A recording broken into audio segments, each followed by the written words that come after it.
Maybe a little while before I get Justin here. But some very specific to the findings, the education findings that are here, but many that related to the other findings that were there. There's 94 findings, and I think what is remarkably important to us is not just to focus on, as educators, the 6 that say education at the top. What's critically important is the overall understanding of Indigenous peoples, Indigenous cultures, the residential schools, for a whole variety of remarkably important reasons. You know, when our nurses are dealing with people who are ill, and they need to understand the context from which our First Nations people come from. What is their views of their body? What is their views of the spirituality associated with their healing? When our business people are interacting, I'm sure Jay people speak to this, interacting with First Nations, a phenomenally huge growth in economic power. You need to understand where the First Nations communities are coming from. What is the history? What is that connection that you can make with people that are there? You know, I chat with my civil engineering faculty, and they go, well, why should my students understand the First Nations land rights? Well, what do civil engineers do? They walk into land and they survey it. So they walk into your office, for example, and take a tape measure and start measuring your office. Wouldn't you be a little interested in what's going on there? And maybe there should be a bit of knowledge in terms of what your relationship is to that environment that you're in. So our civil engineering students, it's a critical piece for them to understand the First Nations relationship to land as it is for any others. I go back to this one. The National Convention showed me the remarkable diversity of colleges. There's 135, they're all different. They very much have different relationships with their communities, and that includes First Nations communities. Virtually all have an Indigenous council, and that Indigenous council provides advice, sometimes direction, to the president, and I've received my direction from the Gratton Council, and rightly so. They're not terribly subtle about what we should be doing and how we best approach the work that we're doing. And as a result, each of those institutions have different priorities around First Nations education, Métis education, and new education. Those in the north, the Yukon focused on Indigenous governance and self-governance. There's a great deal of work that's going on through that area. And in fact, as they're facilitators of that discussion, they're not drivers of that discussion. The drivers of the discussion are the people who are in the room, the communities that are in the room.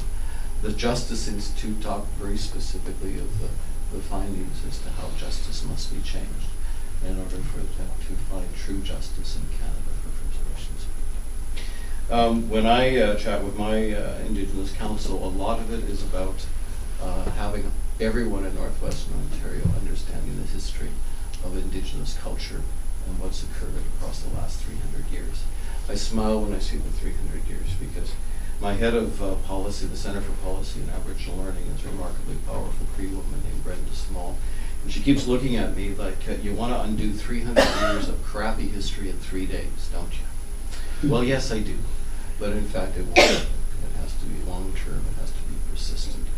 And one of the major drivers that we decided with our Indigenous Council from just called the Gratton was to infuse in all of our programming Indigenous learning outcomes.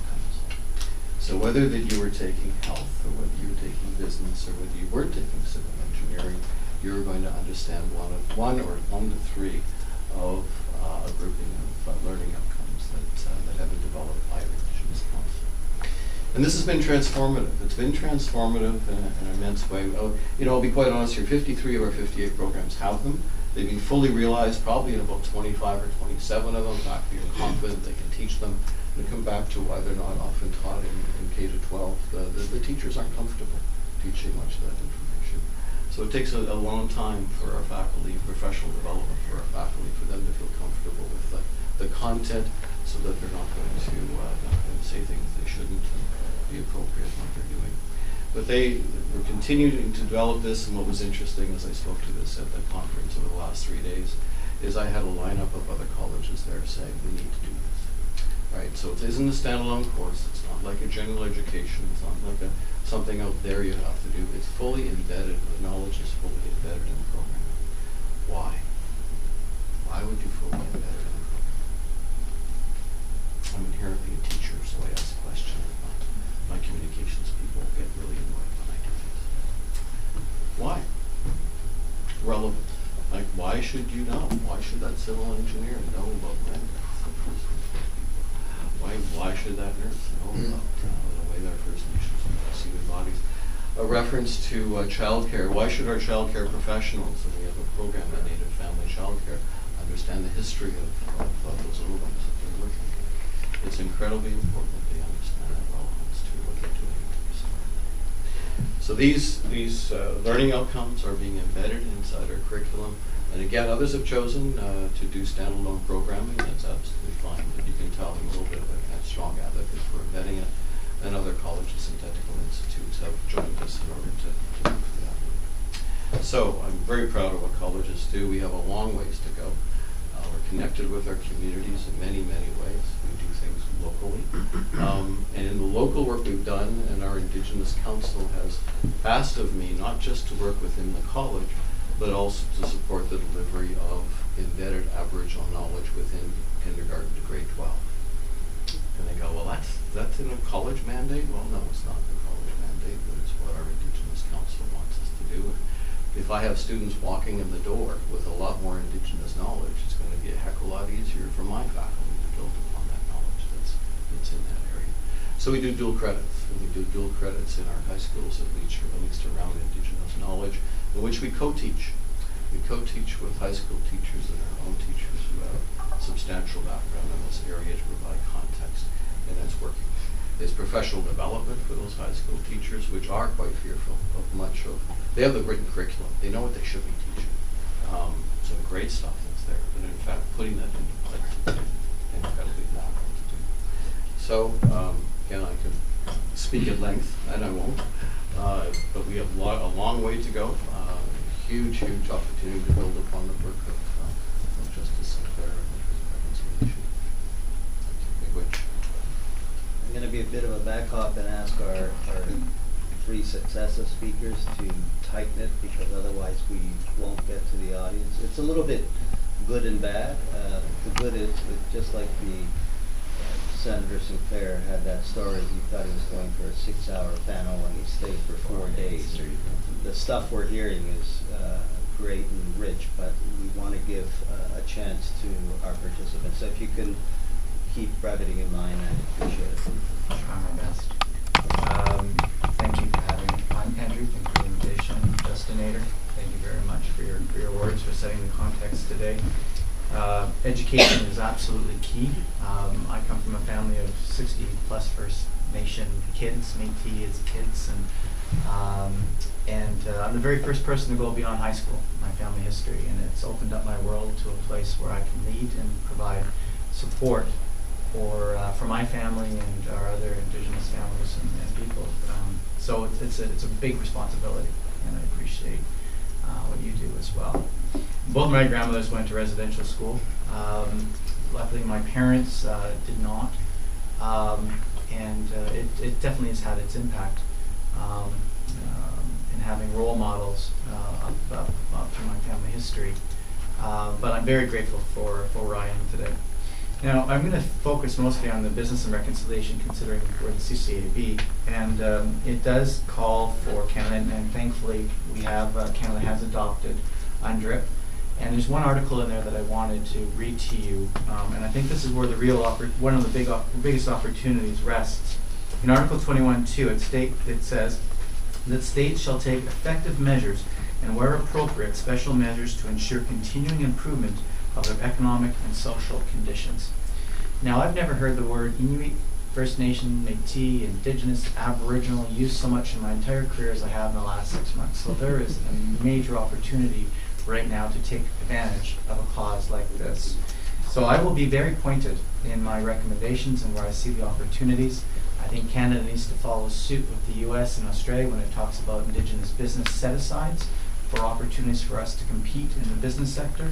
I think in the private sector, and many of your member companies, Sergio, are in this world around re-engineering the supply chains to make sure that Indigenous businesses are getting extra points on scorecards. Everything else being equal, we can compete, and we do every day in business. And having business allows our communities to develop our own aspirations and our own business aspirations and create economies which are essential to improving our lives as Indigenous people.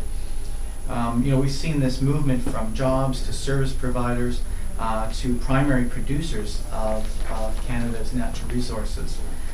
This needs to be strengthened, and the way to strengthen that, and I'll just reflect with OPG's Lower Metagamy project. If you look at Chief Hardisty's community, they're 25% equity position, stakeholder in that business. And so they're helping drive. They had 700 and something of their own community members in the region participating in employment. They had millions of dollars that went to their community businesses, building that business acumen. So equity has got to be part of the lexicon when we talk about natural resource development in this country. It just needs to be there. And the financial sector are looking for opportunities and growth. If we look at the total GDP of Aboriginal people this year, we're expected to contribute $30 billion to Canada's economy. About $12 billion is coming from our Indigenous businesses. And if we're going to hit that $400 billion, Sergio, that you talked about, that our national chief talks about, we've got to make some significant change. Of course, education is incredibly key to that, but also the way that we do business with our Indigenous people in this country, because that's where certainty is going to be created. CCAB also does a ton of research. And I want to say that 15% more of our Indigenous businesses are reporting net profits. We're on a growth trajectory. We're representing about 5.7% growth in this country. So that's more than double what's just occurred here in Canada in the last first quarter, up 2.4. So there are some really important opportunities here. But just to sum it up, I think governments, provincially and federally, need to create policies in the set-aside. I think we need to target 5 to 8%. Which allows some growth for our Indigenous people. That's reflective of our growing population, the fastest demographic in this country. When it comes to government contracts, if you can't find an Indigenous business to be a supplier in your set-aside, the next best option is to have companies that have progressive Aboriginal relations when it comes to procurement, engagement, employment, leadership development within our communities, and give those companies the opportunities to win contracts. Give them extra points on the scorecard, because they're the ones that are going to drive more change than the ones that don't. And we have a program, which I won't get into too much, but it's called Progressive Aboriginal Relations at the CCAB, and a number of Sergio's members participate in that program, very progressive companies. And the other thing is that industry needs to take a leadership role when we think about the highest levels of companies. With less than, 19.5% women, 7% minorities, and 1.3% Indigenous people on corporate boards. That is not reflective of the diversity of this country, nor is it going to create the change at the highest levels of companies to make the change that we're all talking about. So we need to really start to break the boundaries, the traditional boundaries of what business is, because business, and you can see it in communities that have developed economies, they fare better than the communities that don't, in empowering their people, generating revenue for their communities, for their own health, social, school systems, etc., and employment. So business is one of the lenses in which I think we can create major gains in this country, but it's going to take leadership from everybody around this table, and thank you for the opportunity to speak about it. Thank you. Pierre. Thanks, Sergio. So I represent, as was mentioned, the Mining Association of Canada, the mining producers as opposed to the explorers. We have some close to 40 members actively mining across Canada from coast to coast to coast. So long before Canada took the step to implement the United Nations Declaration on Indigenous Peoples, our members adopted and made mandatory the program that was referred to called Towards Sustainable Mining, which is the only program of its kind in the mining world globally. And it commits our members to a program of performance measurement that's independently assured, with public reporting against a range of social and environmental indicators, which includes Aboriginal community engagement. So it was launched in 2004. Today, 12 years later, 90% of our members at mine sites have achieved what is considered to be a good practice standard, though good practice standards continue to change over time. But this means that mine sites have formal systems for engaging with their communities, provide assistance for engagement if it's required or asked for, build time into decision-making processes to ensure they are meaningful, can demonstrate that input is used to support decision-making, that communications occur in the appropriate language in a manner that's clear and understandable, and that personnel are trained in meeting Aboriginal consultation requirements. Over 60% of our sites now achieve what we consider to be a best practice standard, which includes, in addition to the above, that there are agreements in place with communities, that consultation protocols established by Indigenous groups are followed and integrated into planning, and that traditional knowledge is sought and applied. So with this sort of backdrop, I think that helps explain why there's over 300 active agreements now between the mining industry, mine sites, and Indigenous communities across the country, with more and more concluded every year. It's why it is very hard, if not impossible today, to point to a new mine being approved and built without such agreements. And it's why many of our established mines that began operating decades ago, now have agreements. The most recent one announced just a couple of weeks ago between the Tanaha and Southern BC and Tech Resources, which to me is reconciliation in action. And I was reflecting on my bike over here this morning, wondering whether Fairmont, being operating on Western territory, has an agreement with the Algonquin. And also wondering, as we look at the redevelopment of Gratton Flats, which I noticed in a lot of promotional materials, videos from the two proponents, capturing the history of the Algonquin people, but have they consulted with the Algonquin people, and are there plans to negotiate agreements with the Algonquin before the Gratton Flats are developed? And I just wondered about that as I was coming here. So these agreements, as you may know, include a range of commitments, including employment, training, environmental oversight, ongoing engagement, protocols, procurement, which I know is very important, and often financial payments. In addition to these corporate actions, we as industry have collectively advocated for and been involved in many efforts focused on education, training, and skills development for Indigenous peoples. We fund and help support the Mining Industry Human Resources Council, and our members with MIR, as it's called, and with organizations like the CCAB, Inspire, the Aboriginal Human Resources Council, have worked and partnered where possible with Employment and Social Development Canada on a range of initiatives, including the ASET program, for those of you who are familiar with that, Aboriginal Skills and Employment Training Strategy, which has helped fund and support mine training societies across the country.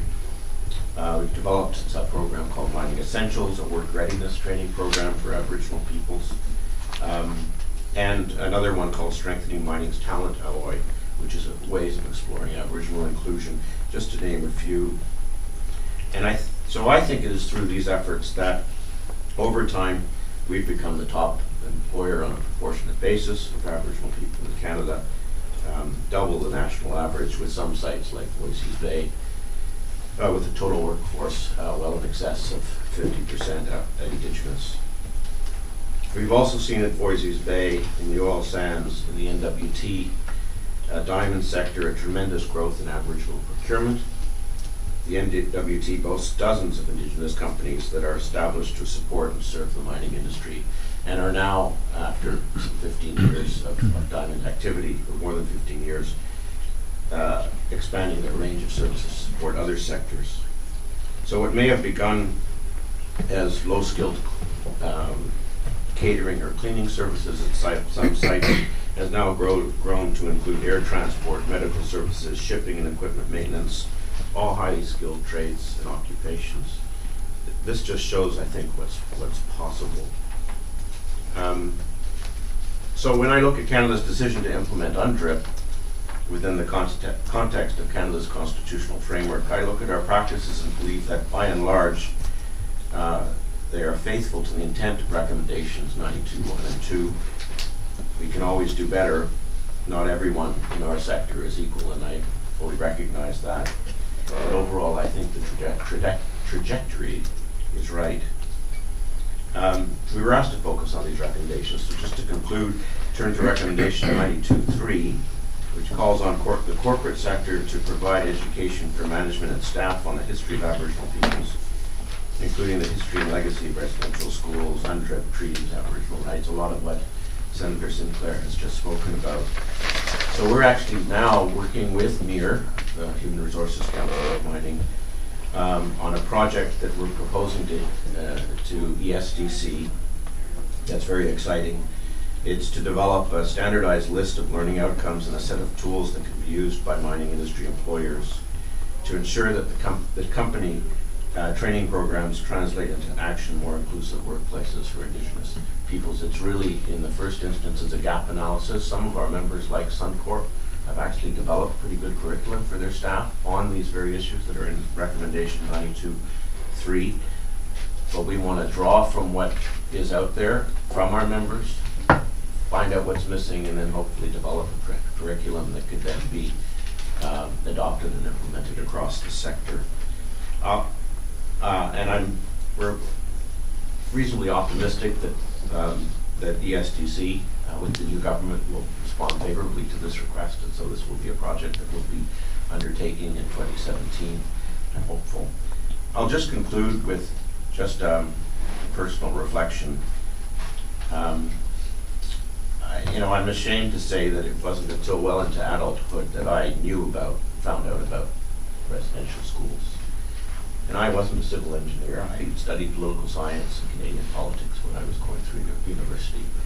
So it's shocking to me that and the fact that also when I was going through school, residential schools were still operating, and yet I didn't know about it. It wasn't taught to me. Interestingly, my mother, who's Polish and came after World War II,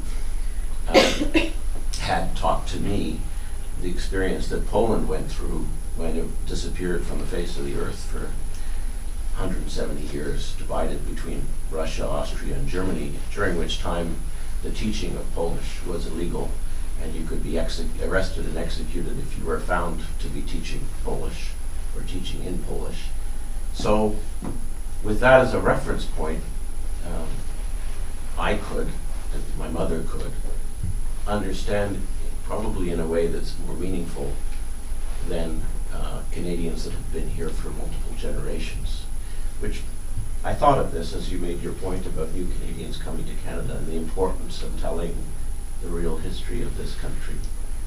That new Canadians, particularly depending on where they come from, but certainly if they come from places like where my mom came from, will understand this more and better and be able to understand it perhaps more readily than generations of Canadians that have been here a long time and weren't taught that. And I'll just close with that. Thank you. Thank you very much, Pierre, particularly for that personal thought and intervention. Right? I think that's very rich. Gabrielle, spontaneously, what did you make of what you heard? So how's my volume? Good? Yeah. Pretty good. So ani bojo tanse nishan dengwe anquat kwe indishnakas fishing lake in Donjiba anishnabe aki in Donji Makwado Dam. So hello everybody, my name is Gabrielle Fayant, and my family comes from Fishing Lake Métis settlement in Alberta. So that's not a lot of people know what Métis settlements are, and that's really unfortunate. But I don't have enough time to go into that. But what I also said was I currently live here on traditional, unceded, unsurrendered Algonquin territory, and I'm Bear Clan. So that's a little bit about myself, and that's about my purpose. So that's why it's so important for me to let you all know that before I say anything. I'll share a little bit about that traditional name I shared. So many of us, we have spirit names, and we don't always share them, but I'm going to follow the lead of Justice, the Justinator. So my spirit name, what it translates into, the best way to translate it into English is Face in the Clouds Woman. So that's my responsibility and that's my purpose. And maybe it's my face that you're painting in the clouds. But what I've been told about that responsibility is that it's for me to observe. So as an observer, I get to see the very beautiful, but I also see the very ugly. You know, I get to see those both worlds. And so I want to start off with some of the ugly stuff. And I'll try to follow it up with some more beautiful stuff at the end of what I've been hearing and what I've been witnessing over the course of my lifetime, really. Something that's really hurtful for me as an Indigenous, as a Métis woman, is to hear about Indigenous statistics and to hear about Indigenous people as statistics. You know, we talk about, it kind of has this attitude of inferiority in them still, to talk about people like that. And I know the people that we're talking about. I know those people who are high school dropouts.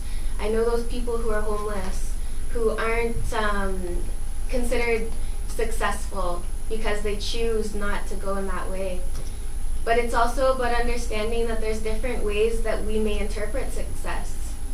Success for many Indigenous people might not be about money or about a job title, but some might want to live off the land, and so they'll always be there resisting to take care of that land. And that's really important that we understand that. Some misuses of reconciliation that I've seen so far, and I'm not going to name any names because I don't want to, it's not about the people themselves that did anything wrong, but it's just to give you an example.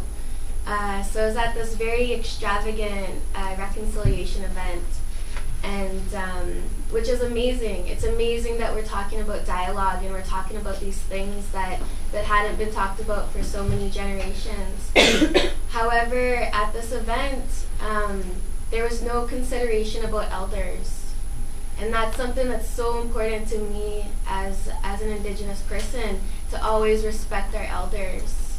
So what I witnessed is about 20 chairs, and those chairs were all filled up with non-Indigenous people, people that were not residential school survivors, and they were filled up.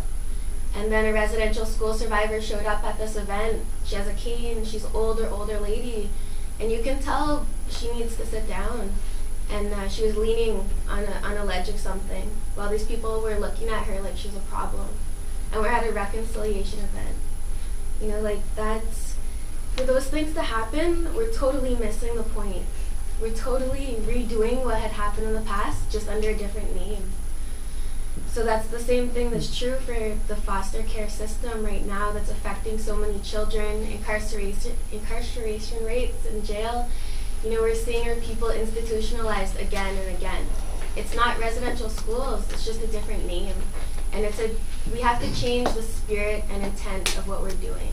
We have to live it, each and every one of us. We can't just make policies about what we think is best for Indigenous people. Indigenous people have to self-determine what they want and what they need.